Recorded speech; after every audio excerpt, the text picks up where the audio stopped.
Match Point fête ses 20 ans aujourd'hui, un film qui ne parle pas d'amour, mais plutôt du danger d'aimer.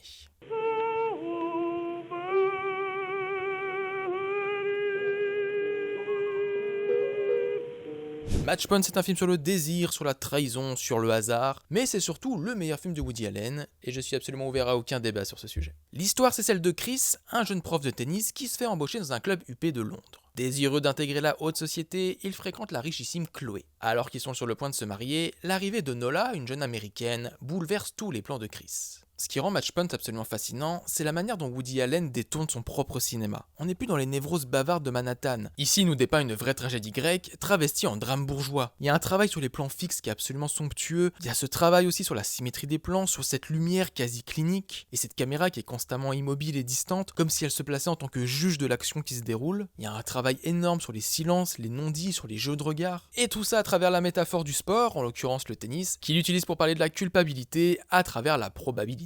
Et là, depuis tout à l'heure, je te parle de triangle amoureux, de désir, de trahison, de tennis. Normalement, ça devrait te faire penser à quelque chose.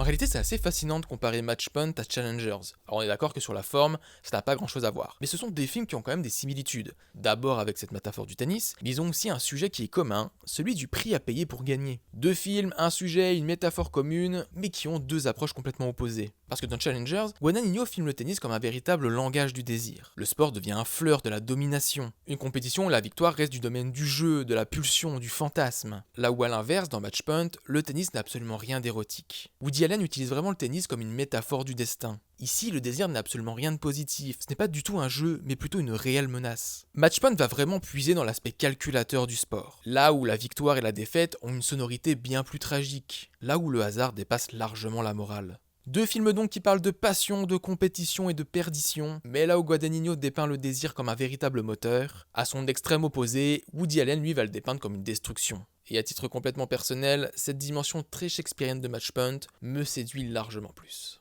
Bon, tu l'as compris, j'aime beaucoup la dimension cruelle et maîtrisée de Match Point. Un film qui se place en réalité très haut dans ma cinéphilie, même 20 ans plus tard.